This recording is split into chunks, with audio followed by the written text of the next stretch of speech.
What personality type are you? What motivates your behavior? Discover the answers to these fascinating questions on Types, Your Personality Revealed. Hosted by personality experts Katherine and David Fauvre.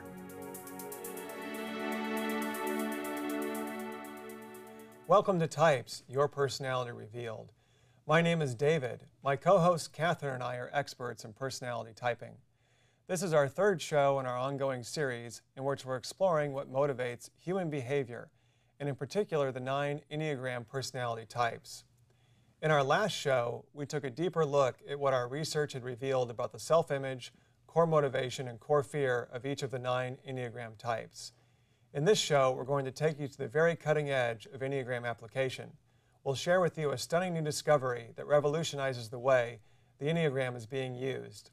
This discovery significantly enhances the power of the Enneagram to transform your life and relationships. It is simple to understand and apply.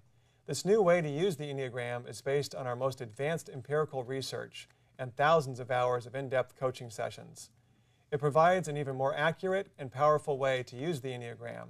This advanced way of using the Enneagram has already been adopted around the world by Enneagram enthusiasts and has been endorsed by leading Enneagram teachers, including Russ Hudson, David Daniels, and Angeles Arian, a protege of Joseph Campbell and an anthropologist.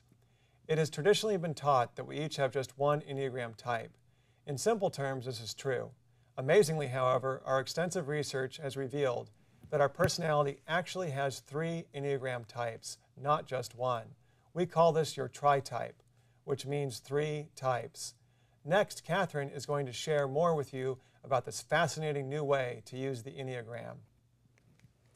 Enneagram Tritype identifies key aspects of your personality, which, when understood, can help you to develop critical self-awareness. More importantly, Tritype gives clues about your internal process, further defining the way in which you view your world and why you do what you do. It also reveals the 3 strategies you will use to manage problems. The 3 types within your Tritype intersect and create a unique focus of attention. The high side of this intersection is that it gives your life direction, focus, and purpose. The low side of this intersection is that it creates a blind spot, which can narrow your ability to accurately self-assess, often keeping you unaware of your full potential. Tritype explains how people of the same Enneagram type can be so different from one another, and why those that share the same 3 Enneagram types in their Tritype have a natural affinity for one another, regardless of which type is dominant. This knowledge emerged as the result of several research studies. In 1995, I conducted my first research on the internal experience of Enneagram type, where I found several intriguing patterns. This began additional studies examining the core fears of each type. In coaching sessions, using an in-depth inquiry process, clients consistently had the core fears of 3 Enneagram types and not just one. There was always one type that was dominant, but the other 2 types would surface when clients described themselves and when describing their problems. These 3 types were not necessarily connected by a line to their primary type or connected by a wing. What was particularly interesting to me was that the 3 types always included a type from each center of intelligence. One head type, a 5, 6, or 7, one heart type, a 2, 3, or 4, and one gut type, an 8, 9, or 1. I then met a teacher from the Eureka School and learned that Enneagram pioneer Oscar Ichazo had introduced the concept of trifix, and that people have not one, but rather 3 Enneagram type fixations. This matched what I had found in my work with clients. Shortly thereafter, David and I began to collaborate on multiple Enneagram projects. With David's psychology and Enneagram background and internet expertise, we were able to conduct research on a much broader scale. Together, we developed and launched online testing instruments and began collecting data that correlated the Ennystyle questionnaire with the results of the Enneacards test. After several years of research, we coined the term Tritype to distinguish our research findings. In addition, an MIT PhD programmer was commissioned to create software that could be used to validate these findings. This was done by analyzing the Ennea-style questionnaires for language patterns in regards to instinct, type, and tritype. As a result, we now have software that can determine Enneagram type, instinct, and tritype from the complex language patterns found in the Ennea-style questionnaire results. This is statistically validated that we actually use 3 Enneagram types, not just one. In the rest of this show, we will take a fascinating look at this new way to use the Enneagram. So what I recommend next is, for those of you who are watching this potentially online, is that you pause the show and you actually go and take the Tritype test, and then come back and finish the show when you have your results. When you take our Enneagram test at enneagram.net, you'll actually get results that look like this. And here we have 6 Ennea cards. Each card actually represents one of the 9 Enneagram types. And in this person's results, their Tritype came out of 4, 6, and 8, which also happens to be my Tritype. So, Katherine, is there anything you'd like to add about these results? Yes, in particular, if you look, the top 2 cards are type 4. So this indicates that the person uses their heart first, because 4 is in the heart center. The second 2 cards are type 6, and that's from the head center. So this person moves from their heart to their head. And then the last 3 cards were type 8, and that's the gut. So this person uses their heart, their head, and then their gut to handle problems. And so if someone goes and takes the test at enneagram.net, they'll get the results of their Tritype. Right, in the order in which they ranked them. Great. So next, how about we take a quick review of the Enneagram type names? Yes, okay, the moral perfectionist is focused on what is wrong and in need of correction, and they spend their time trying to improve things they feel are flawed and errors that they may pay attention to. The type 2 is the supportive advisor, and they focus on what's needed, and especially what's needed emotionally, what people need, not just circumstances call for. And the 3 is the successful achiever, and they focus on what's efficient so they can find the best way of doing something to get the job done. And the 4 is the romantic individualist, and they focus on what's missing, and especially what they perceive to be important in terms of what's missing. And it will have an emotional content as well. And this is your type, David. Right, and so the 2, 3, and 4 are in the heart center, and now we're going to move into the head center with the type 5. Yeah. The 5 is the investigative thinker, and this is the type that's evaluating and assessing what's observable and what is the significance of that information, and what additional information is needed to make a conclusion that's accurate and concise and handles a problem. The 6 is the loyal guardian, and this is the person who focuses on what can go wrong and what you need to do to match others and be involved with others to have safety, certainty, and security. But most of all, they recognize what we need to pay attention to. The 7 is the entertaining optimist, and this type focuses on what is possible, what variables can come in play, what diversity would be helpful in any given situation. And so now we're moving out of the head center and back into the gut center with the type 8. The 8 is the protective challenger. This is the person focusing on what's weak or vulnerable and needs to be reinforced or supported in some way in terms of protection. The 2 focuses on supporting from the heart. The 8 is supporting in a more protective way. The 9 is the peaceful mediator, and this is the person that is seeking harmony and really can address what any group of people or individual needs to be at peace and comfortable. This type really wants comfort. So we've just taken a quick review of the types. There's lots more information online at enneagram.net. So let's do a review of the centers before we take a deep dive into Tritype. Okay. So in a very simple way, the Enneagram can be broken down to just 3 dominant types. There's basically head people, gut people, and heart people. Another simple way to think about that is there's 3 types of intelligence. We all use all three types, but one is dominant. You have basically body-based, instinctual, or gut intelligence. We have heart-based, or sort of feeling and emotional intelligence. That's my type, is a 4. Or as in the head type, we have thinking or sort of intellectual-based intelligence or focus. So a simple way to think about the Enneagram is that all of us has a dominant Enneagram type in one of these centers and a dominant type of intelligence that we sort of overuse or we focus on. Right. So is there anything you'd like to add on sort of helping people get a good grounding and understanding of the centers before we go into Tritype, where we're going to pull it all together? Yes, it's important to understand that this is how we think, feel, and act.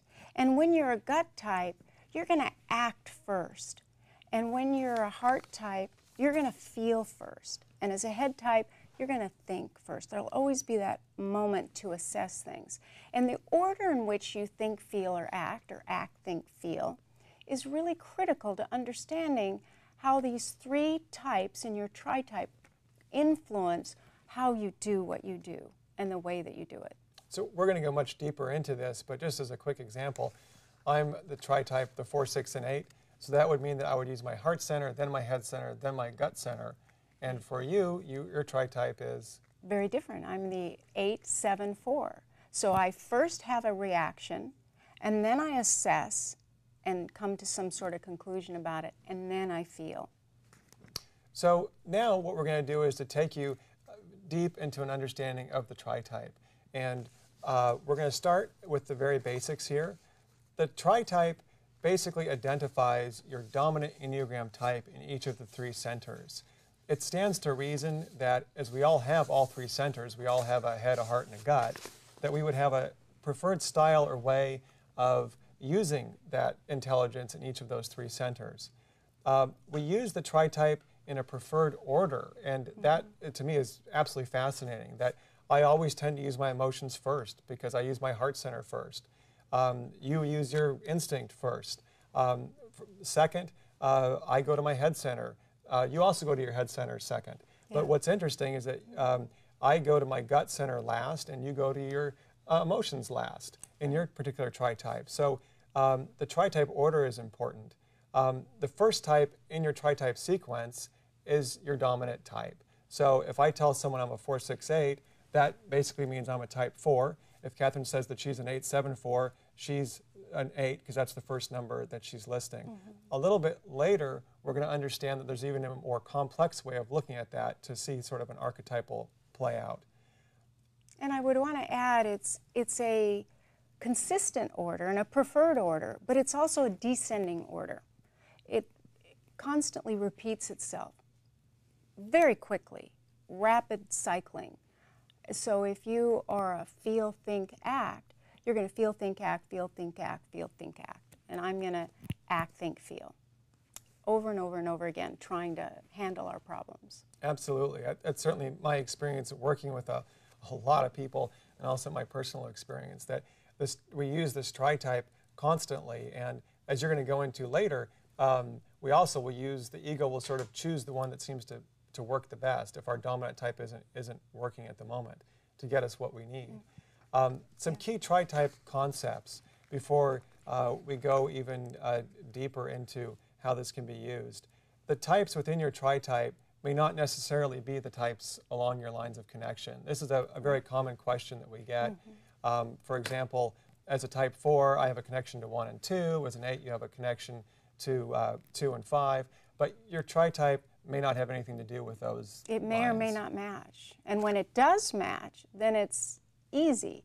But when it's different, it's very helpful because it defines nuances that are really more personal. That's a really great point. I know in my own discovery process that trying to decide whether I had the 1 in the Tritype or the 8 in the Tritype took me a while. It took me about a year because as a 4 I have a line to 1. So that would make sense. Some may have a type within their Tritype that is a wing, or it may be a type on the line of connections. For example, in your case, where you have a 7 wing as an 8, and you also have 7 in the Tritype, it kind of doubles that up for you. It really amplifies it. In fact, a lot of times people, when they're just learning the Enneagram, think I'm a 7 because I'm positive and upbeat and I like change and variety. but when push comes to shove, I'm more inclined to hold steady and be firm and be more like an 8. And what I've found with myself is that with 6 in the Tritype, even though I have a 5 wing as a 4, I'm not as 5-ish as 4s that I meet who have a 5 wing who also have 5 in the Tritype. And later in the show, we're going to be showing you some video examples of different Tritype combinations. And in particular, we have a woman, Tara, who is a 4-5-1 Tritype, and she has 5 in her Tritype and a 5 wing. Yes. So we can see that it makes her an even more 5-ish 4 than, for example, someone who's a 4-6-8 or Kim, who's a 4-7-9. It really changes that flavor quite a bit. Dramatically, actually. Would you like to say any more about that? I would say that whatever combination you have is really particular to you, and added with your life experiences will shape how you view the world. But when you have something that dominant that is not your primary type, it can often confuse people when they're first determining their Enneagram type, and they can mistype. And once they understand those variables, it makes it so much easier to see which type is in charge, and then much more readily enjoy the benefits of knowing their Enneagram type.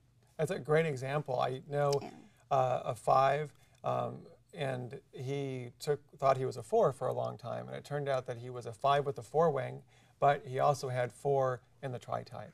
So it kind of doubled up his 4. So that makes a lot of sense.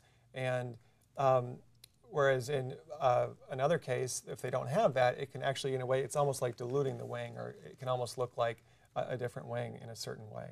So let's go ahead and take an even deeper understanding. And Katherine, would you like to begin to tell us about this concept of archetype with the Tritype and how that works? The Tritype archetype emerged later. Like initially, when I was doing this research, I saw that the Tritype helped delineate between those that shared the same Enneagram type. But then I began to see that there was a pattern of people with the same Tritype regardless which type was in charge. Now just real quick, can you give me an example here, because we're using these numbers real quickly, of when you say someone has the same Tritype, what does that mean? Because these numbers can be ordered in a different way. Right. So for example, you can be a 1-2-5 Tritype as a 1, but you can also have a 5-1-2 or a 2-1-5. They're different because their dominant type is different, but they share the same 3 Enneagram types. And when you pull together the same 3 types, there's a unique focus of attention that's created. And this is what emerged over time. This intersection created a dynamic that was similar regardless of what type was in charge. So when I looked at, for example, a 2-7-9 and a 9-7-2, I would see so much in common.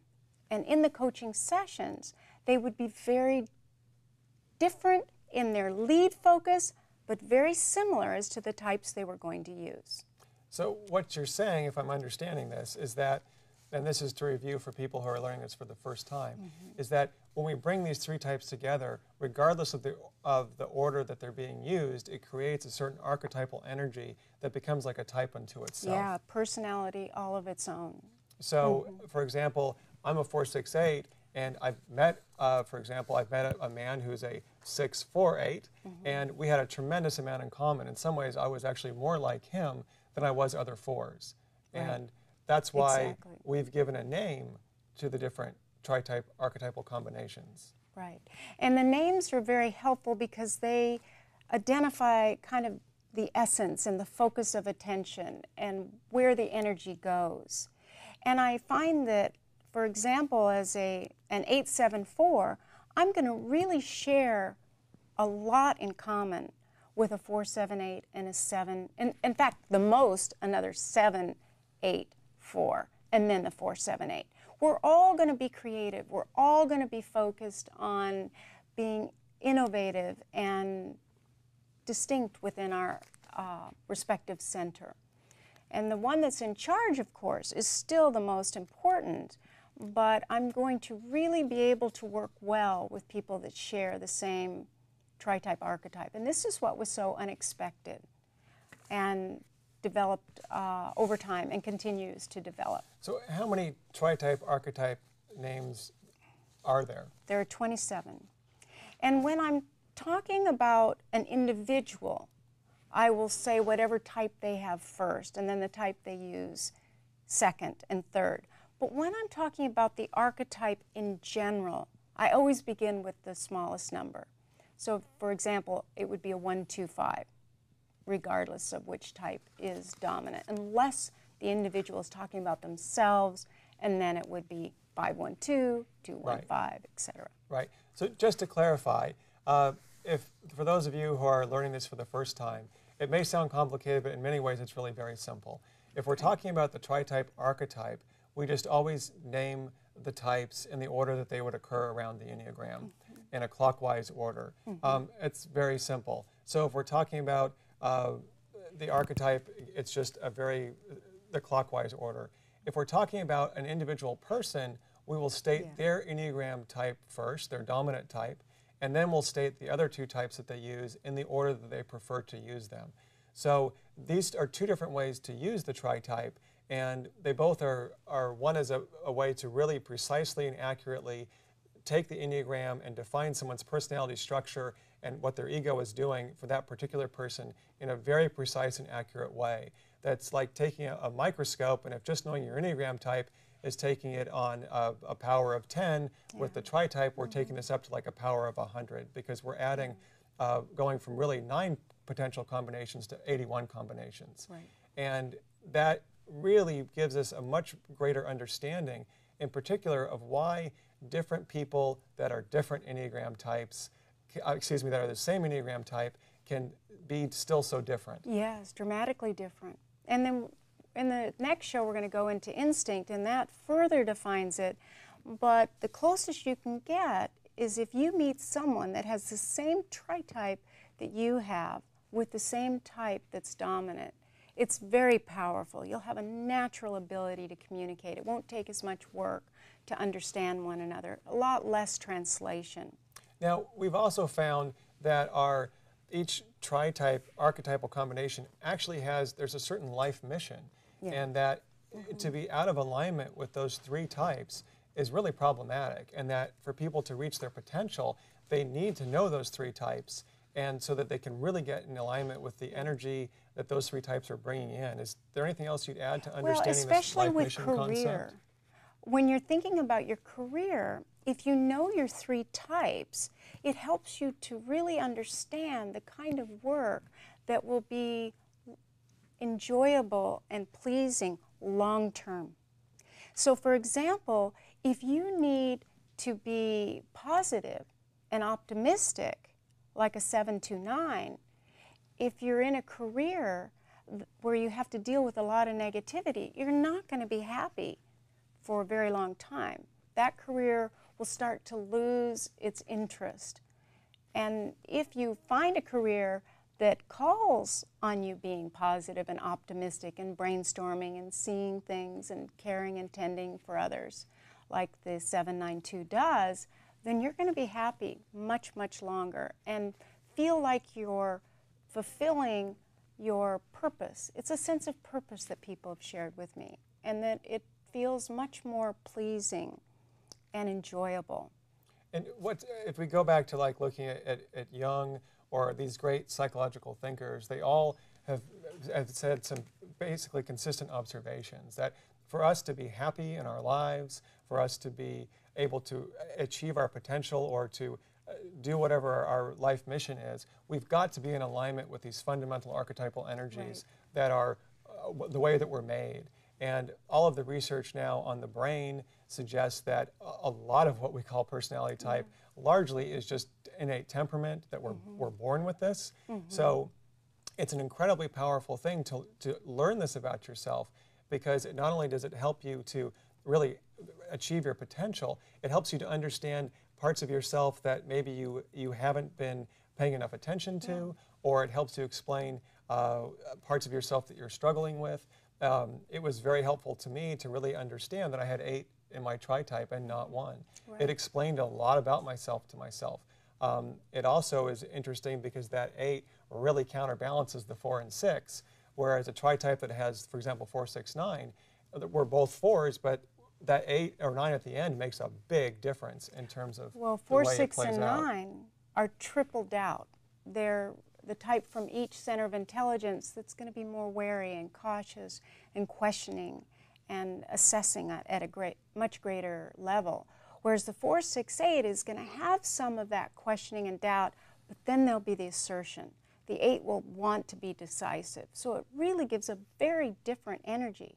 And I've also found that with the 4, 6, 8, there's a quality of the 6 that's more counterphobic than phobic. Well, that would make sense, having 8 there Yeah. on the end, and then maybe if you have 9 in the Tritype, the 4, 6, 9, that 6 is more phobic. I think we've definitely seen that. And fascinatingly, the idea here is that these 3 types really are coming together and creating a type unto themselves. Right. And the research also revealed that there's a blind spot that Right. occurs, that there's a way that these 3 types collude in the way that they're seeing the world that is a very difficult challenge for the person that has that Tritype, because it's as if every part of their intelligence, their whole system of observing reality, their head, their heart, and their gut, where it overlaps, that they have a blind spot, it amplifies it. So Right. can you add anything to that? Well, just think about job reviews we've had where someone will say, for example, in my own job reviews, they would say, well, you know, you could just be more cooperative. And I would think to myself, I'm practically bending myself into a pretzel, cooperating. But if you think about it, the 4, the 7, and the 8 are all free thinkers, independent in their way of doing things. They really are nonconformists. The high side of this combination, of course, is that they're undeterred by opposition or those that don't have their vision. But the low side is that they can't see, myself included, the ways in which I may be uncooperative. And it's not by intent, it's just a blind spot, because I have 3 types that have a different focus of attention.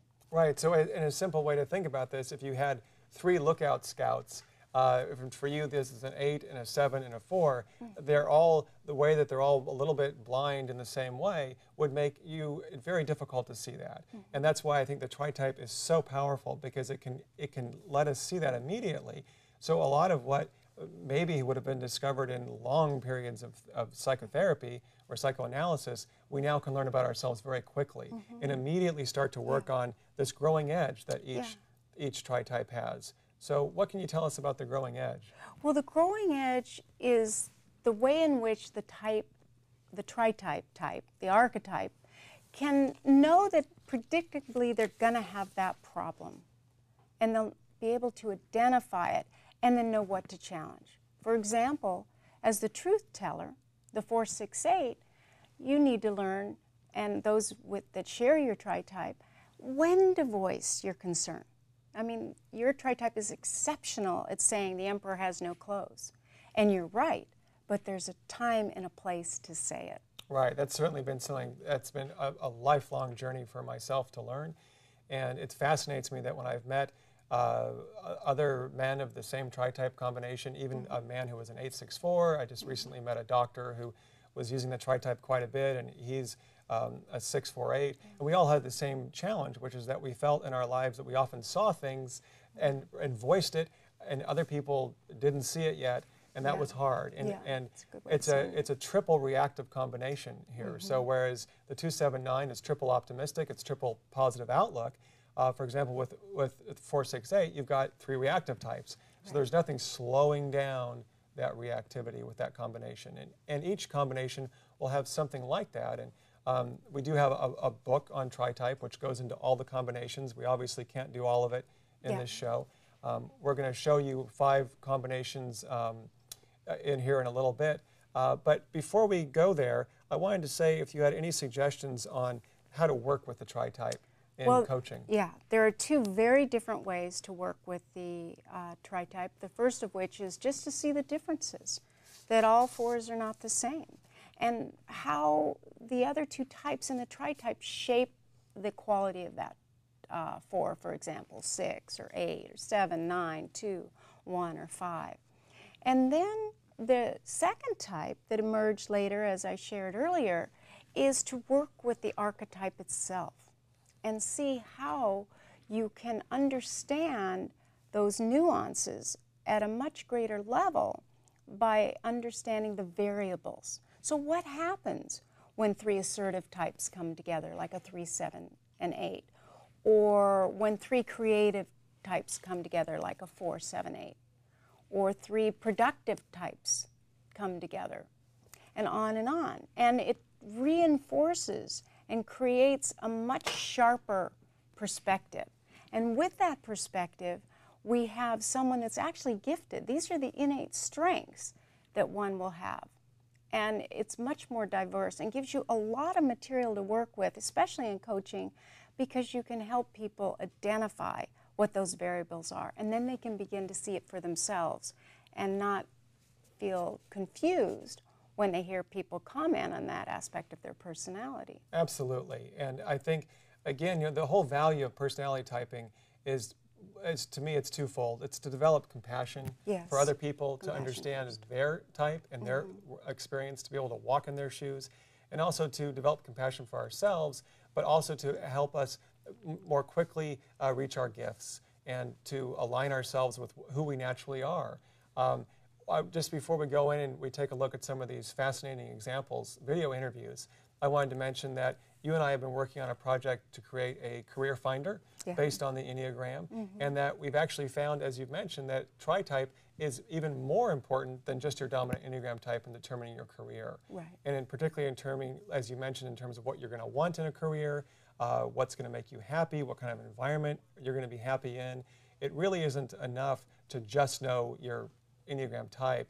You've really got to include your whole Tritype. And we hope to be launching this actually on Facebook relatively soon. So I look forward to doing that. But it was fascinating to me as we did that career research to really find out how influential a Tritype was in terms of what made people happy in the type of work that they chose.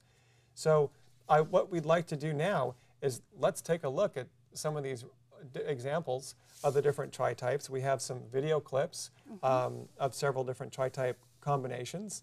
And the clips are not particularly long, but we're going to let people know in advance what we'd like you to look for, what we think would be helpful to look at. So let's start and just talk about the Tritype, the systems builder. The first example we're going to look at is Sarah, and she happens to be a 3-7-1 combination. So can you tell us a little bit about what that archetype is in terms of what does it mean for Sarah to be a systems builder? Well, it's an interesting combination because the 1, the 3, and the 7 are all focused on different ways to look at something to build.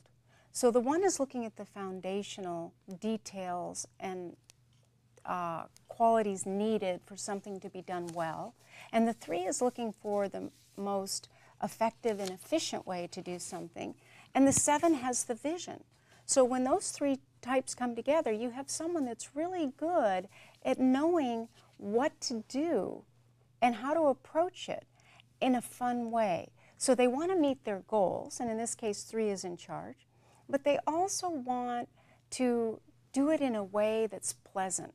They want it to be enjoyable. They want it to be interpersonal, but they want to do it well. Right, so this is someone who has 2 perfectionistic types, 1 and 3, but then they have that 7 coming in there and saying, let's make it fun and let's keep it positive. The life purpose for this type is to figure out what needs to be done and find a pleasant way to do it. They're a true systems builder with a positive attitude. The blind spot for this type is that they can be so focused on what others view as appropriate, positive, and successful that they miss seeing what is necessary and truly important to themselves. So is there anything quickly that you'd like to add onto that in terms of the blind spot for the systems builder before we take a look at one? Well, let's look at the growing edge. You know, what happens when you have that blind spot? Then the growing edge is to focus on your inner world, because those 3 types tend to focus on external successes, especially when 3 is in charge. And the journey for this archetype, Tritype archetype, is to begin to look at the resources internally and have the internal and external match. Okay, well, let's take a look at Sarah. Sarah is the 371. She's the systems builder. And in particular, pay attention to Sarah's affect, and that you can see her threeness, but you can also see that there's a precise quality from coming in from the 1, and there's a way that you could see that she would be sort of naturally a teacher archetype as well. And she also looks like a fun person, so we get the 7 in there. So let's take a look at Sarah. So my tritype is 371, and it took me a while of observing what strategies I was using, and I definitely realized that I did use the 3, the 7, and the 1. One of the ways that I recognize that is that I have a lot of perfectionism in my work. I want to make sure that whatever it is I'm doing, it's not just the best, but it's also really just perfect. And at the same time, I like to be creative and I like my freedom. So I knew that 7 was in there someplace. So we've talked a lot about our language research. Yes. And what fascinates me here with this example with Sarah is that she's using the language of types 3, 7, and 1. Right. Right. Yeah. And that, you know, we did not script this for her. This is just naturally coming to the top of her head. She used a term like perfect. 3s are focused on efficiency and they can cut corners. They're not wanting to be perfectionists like type 1s. So she's got to have 1 in the tritype. And then the idea of wanting to be creative and positive, you know, she used those words as well. So anything else that you would add in terms of what we just saw here with 7 to show the example of the systems builder? Well, the knowing what is pleasant, I mean, even ending with a smile, like we'll notice in the next tapes that not everyone ends with a smile, and there's both the image type of 3 wants to have that pleasant quality, it's appropriate for the 1, and it's enjoyable for the 7. So you'll see it in the micro expressions, and you'll see it also in the word choices, as you mentioned. And what career is Sarah in? She's actually an esthetician. So she works with people, and she has to be precise and have the technical expertise as well. It seems like it'd be an excellent career for this particular tritype combination. So let's take a look at another combination. Next, we're going to look at Dr. David Daniels, who is a very well-known Enneagram teacher and expert in his own right, and we greatly appreciate him working with us. David defined himself as the 6-2-1 tritype, which we call the supporter. So can you tell us a little bit about what the archetype of the supporter is? Yes, when these 3 types come together, you get someone that is very focused on being of assistance. The 2 wants to help people, the 6 wants to help in their way. They want to be of assistance and be connected to you. And then the 1 wants to do what's right. So when these 3 types come together, you have someone that feels they should help and they must be of assistance and be kind to others. And we appreciate him helping us with this, Very much. You know, even though he's very busy. And it's a great example. It's also a very diligent 6. That 1 brings the diligence, and the 2 brings a lot of compassion. We feel more warmth whenever the 6 has 2 in the tritype. So the life mission for this particular type is to find structured ways to give and be of assistance to others, as you just mentioned. Their blind spot is that they can be overly fixated in their opinion of what is right and be rigid in their expectations. All 3 of those types have rigidity in their character structure, so that makes sense. So when we look at this roll-in, let's pay particular attention to a few different things that I've observed. One, David is particularly warm and friendly, but you also have a sense of his mentorship. And so you really see that coming together. Anything you'd like to add before we watch this? Well, I would just say that the growing edge for the 621, 126, any of that tritype, is to begin to let go of the structure of how you should be and instead listening to your heart and intuition. Great. Well, let's take a look at David. Okay. I'm a type 6, and in the heart center of intelligence, I actually lead with the 2 or giver type. although I do have connection to 3 too, which is a natural one in the Enneagram. In the body center, although I have some 9, I tend to lean on 1, the perfectionist, wanting to make things right and get to a kind of a sense of certainty there again, and knowing what's right and what's best to do, and can get a little judgmental and critical at times. A great example, too, of language. I mean, when you have 1 and 6 coming together, you also get that tendency to critique things and can be critical. And he has a gentleness, yet you know someone's really there. The compassion's there, but there's a firm inner core. And that's what we see with this tritype. Absolutely. And if you get to know Dr. Daniels at all, he's very warm, but there's also that professionalism with him, which certainly in his incredible career has served him well. I've sat on panels, as you have with David many times, and you have that friendly rapport, which is that 6 and 2 coming together, but you also have that understanding of structure and process and the teacher quality. You know, sixes that have more of the 9 aren't necessarily so obvious as teachers or mentors, but with David, I really feel that quality coming out. Anything else you'd like to add? Just a little more defined, because he gave the example that he relates to 9, because 9 is a line of connection with 6. But knowing the 1 helped him articulate more clearly this definitive quality that the 1s have of what is right and what you should do. That 1 and 6 combination gives us a little more tasking 6 and a little bit more of a solid 6, and a 6 that's going to be a little bit more on their own agenda than the 6 with the 9. Yes. And so, okay, well, let's take a look at another interesting example.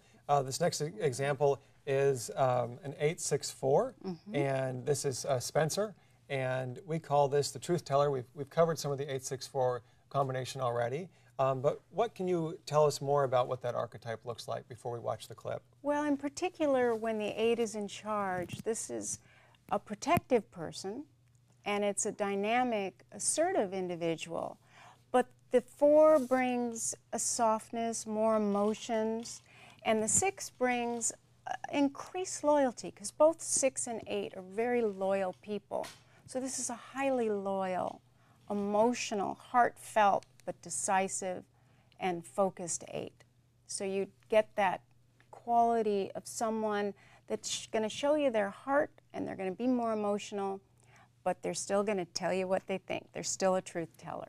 Absolutely, and certainly if you get to know Spencer, he's a real people person. Yes. And that 6 makes him very engaging and people-focused, and that 4 gives him access to his emotions that 8 doesn't come to naturally. But when we see that 4 and 8 coming together, what I experience in the tritype is that it gives the 8 an access to real deep emotions, which you feel. It makes them a little bit more approachable and emotionally available. And more introspective. Yeah, absolutely. It makes them a much more introspective 8 than if you, for example, had 8 and 3 as a combination together. They'd have to work a little harder. They're more fighters when it's 8 and 3. More extroverted type of temperament. So the life purpose for this tritype is to identify what is insincere and not what it appears to be, and alert others of potential hazards. The blind spot is that they can be so focused on what is missing, threatening, and their emotional truth that they can become tyrannical. Explain that a little bit. What's that look like? Well, it's really critical, and the growing edge for this tritype is that your truth is not necessarily the truth, that there are always more elements that can be considered when making any type of declaration, or any observation that you're going to call off would be more focused on your own. Yeah, that makes sense. So when we take a look at Spencer here, notice a couple different things. First of all, he's triple reactive. He has all the reactive types, and you can see that in his reactions.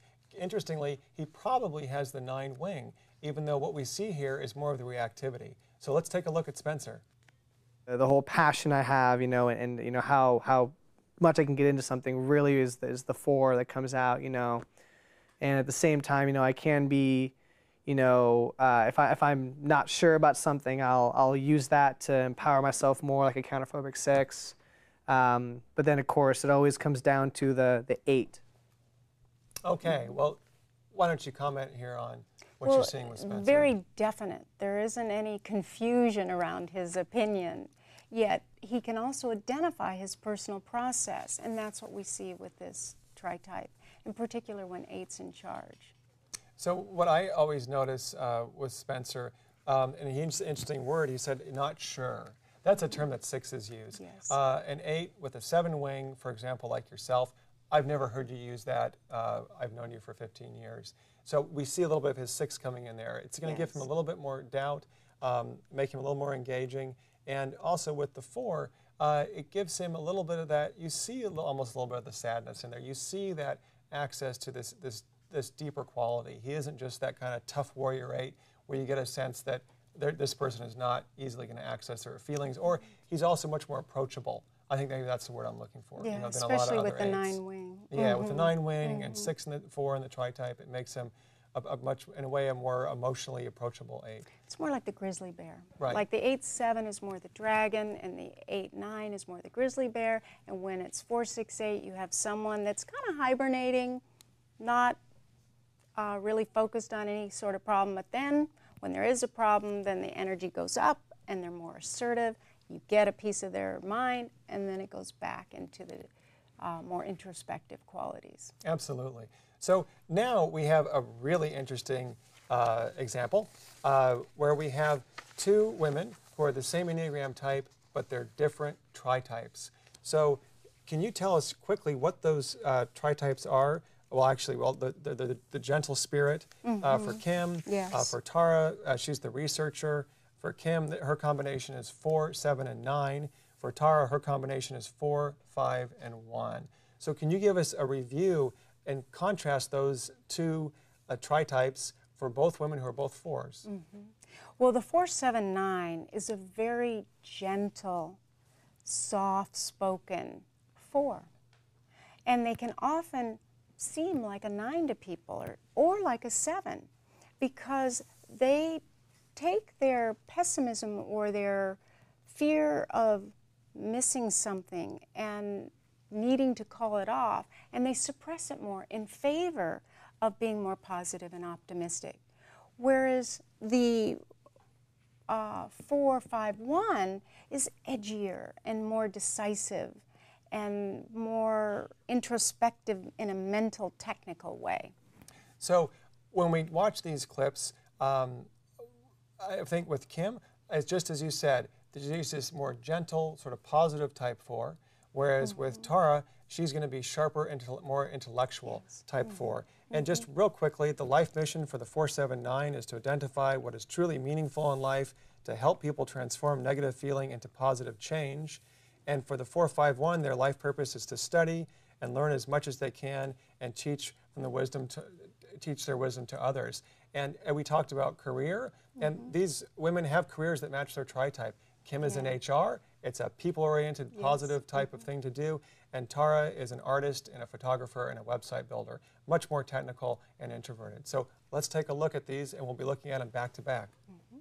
So my Tritype's 4-7-9. As a 4, there's a part of me that's maybe more optimistic, especially for others, and that can be a little bit more afraid to admit my sadness. And as I've learned more about that Tritype with the 7 and the 9, I see how that combination would definitely bring, it would challenge some of the 4 because it wouldn't want to be so, maybe depressed or so into the darker feelings. And yet that was my experience, but there was something kind of conflicting with that.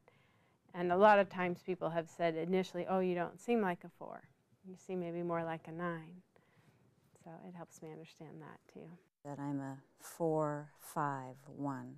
And I have a very strong 1, a very attention to detail and specific, and in the 5 I really enjoy the technical aspects of some things, computers, photography, programs, that kind of thing. So what I'm so struck with in these videos is that with Kim, we really see a much softer 4. And with Tara, we see what looks like a much more intellectual 4. You feel the precision And Tara, again, they use their own language. She uses terms like detail, being specific, technical. This is the 451. These words match what we've found on the Enneagram style questionnaires. And with Kim, she's using the similar language again, like optimistic. So what did you notice with these two types? Well, the facial expressions. With Kim, you saw the softness and the sadness and the intuition and the depth in one way, whereas with Tara, it was more focused and sharper and more mental in its delivery. Yeah, absolutely. I noticed the same thing, and it fascinates me that with Kim, that she would actually say as a 4 that it's part of her was afraid to admit her sadness. Oh, yes. And I probably, 4, how do you explain that? Because the 4 makes an identity out of their sadness. Well, you can explain it by that she has 2 positive types in her tritype. She has 7 and she has 9. So those 2 types, in a way, are contradicting what her dominant Enneagram type 4 is telling her. Whereas with Tara, in some ways, her types are even more in alignment. She's got a line to 1, it doubles up her 1. She has a 5 wing and 5 in the tritype, so it's going to amplify her 5. So all of her types kind of continue in a similar direction, whereas with Kim, we actually get types that are sort of in a different direction and balancing it out. Right. Anything you'd add to that? Well, she didn't say that she didn't have sadness, but it's showing the sadness. It's more of a secret. It's more hidden with the 479. Whereas with the 451, there's much more precision and feeling comfortable declaring it. Yeah, absolutely. So let's take a look at another example with 2 different people. Here we have the reverse situation. Right. We have people of 2 different Enneagram types, but they're the same tritype archetype. Right. We have Joanne, who is the one, is Joanne the 125 or the 152? Do you know what she sees herself 125. as? 125. And then we have James, who's a retired doctor, and James sees himself as a 512. And what we see with both of them is this kind of upright, proper, friendly countenance. But before we look at that, what would you describe the archetype for this? Well, when these 3 types come together, you get someone that's very diligent, that's the 1, very caring, which is the 2, wanting to be supportive and help people, and then focused on the information needed. And I find that when they merge and come together and collude in a worldview, you have someone that kind of moves between finding what needs to be done and finding a gentle way to do it, a compassionate way. And if you look at the careers of these 2 people, it's very supportive of that. Joanne is an executive administrator, and James was an internist that helped people by using his mental abilities to diagnose and understand his patients' problems. So quickly before we take a look, the life purpose for this combination is to use their wisdom to provide the information needed to manifest ideals that help those in need. We see a 1, 2, and 5 coming together, and the blind spot is that they can be so identified with their standards and procedures that they can fail to trust their heart and appear to be overly judgmental.